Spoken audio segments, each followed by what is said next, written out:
সকালের কাজকর্ম কমপ্লিট করে চলে এসেছি রান্নাঘরে সকালের খাবারটা আগে করে নিচ্ছি। সকালে খাবার করছি রুটিটাকেই একটু তেলে ভেজে নিলে যেমন পরোটা হয়ে যায় সেই টাইপের পরোটাটা করছি। আর তার সঙ্গে করছি বেগুন ভাজা তেল দিয়ে ভেজেছি বলে কালারটা এরকম হলুদ হলুদ হয়েছে। আজকে সকালের এটাই ব্রেকফাস্ট। বিকেলেও একটা নতুন খাবার তৈরি করব। হ্যালো এভরিওয়ান, আপনারা সব কেমন আছেন? আশা করি সবাই ভালো আছেন। আমি মোটামুটি ভালো আছি। শরীরটা তো জ্বর হয়েছিল গতদিন, শরীরটা একটু খারাপ। এখন একটু কাশি আছে, বুকের মধ্যে কাশলে পরে ব্যথা করছে, এইটাই। আপনারা সব সুস্থ আছেন তো? আমি সকাল সকাল দেখুন চলে এসেছি রান্নাঘরে। রান্না করছি, কি রান্না করছি আপনাদের সাথে শেয়ার করছি। সকালে খাবার দাবার হয়ে গেছে। সকালে রুটি করেছিলাম, রুটি খাওয়া দাওয়া করেছি। এখন দেখুন কি রান্না করেছি। দেখুন কি রান্না করছি। এখানে কড়াইয়ে বসানো রয়েছে পালং শাক, বড়ি দিয়ে সিম দিয়ে পালং শাকটা হয়ে গেছে, নামিয়ে ফেলবে। বা এই যে পালং শাক, বড়ি সিম, আলু দিইনি, বেগুন সিম আর বড়ি দিয়ে পালং শাক। এখানে ছোট ছোট বেগুন বানিয়ে রেখেছি। আর এই যে নিম পাতা, বেগুন দিয়ে নিম পাতা ভাজা করব। এই যে বেগুন দিয়ে নিম পাতা ভাজা করবো। আর কি করেছি চলুন দেখাই। ভাত হয়ে গেছে, এদিকে ভাত করা হয়ে গেছে। এখানে ভাত, এই যে সবজি দিয়ে ডাল, শীতকালে সবজি দিয়ে ডালটা খেতে বেশ ভালো লাগে, ওই জন্য সবজি দিয়ে ডাল। আর এখানে একটু পাঁপড় ভেজে রেখেছি।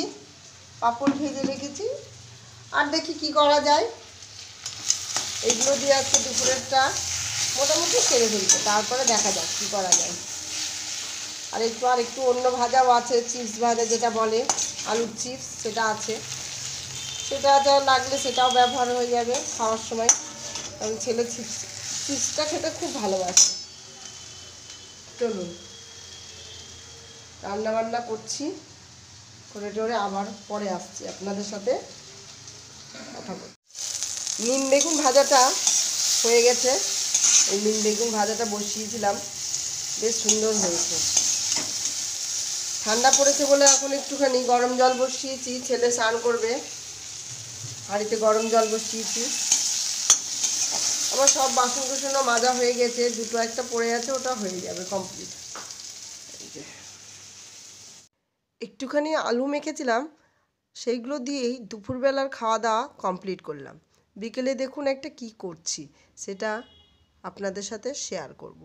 দেখুন বিকেল হয়ে গেছে এখন। এটা হচ্ছে তেলে ভাজা পিঠে, বেশ ভালো লাগে খেতে, গরম গরম খেতে খুবই ভালো। আর শীতের দিনে তো এই ধরনের পিঠে টুকটাক প্রতিটা মানুষের বাড়ি একটু একটু হয়েই থাকে। আমিও সেই রকমই এক দিন এক রকম টুকটাক পিঠে করার চেষ্টা করে থাকি। খুব একটা করি না, তবুও ভাবি যে আজকে একটু এটা করি ওটা করি, তাহলে হয়তো সবাই খেয়ে নেবে বা খাবে, পছন্দ করবে, ওই জন্যে করা হয়ে যায়। তারপরে দেখুন রাত্রিবেলা আবার কি করলাম। রাত্রিবেলা করলাম একটু খিচুড়ি। ওই বেলা তো দেখলেন কি করেছিলাম। এইবেলা ভাবলাম একটুখানি গরম গরম খিচুড়ি করি, সব সবজি, ধনেপাতা, টমেটো দিয়ে একটুখানি খিচুড়ি।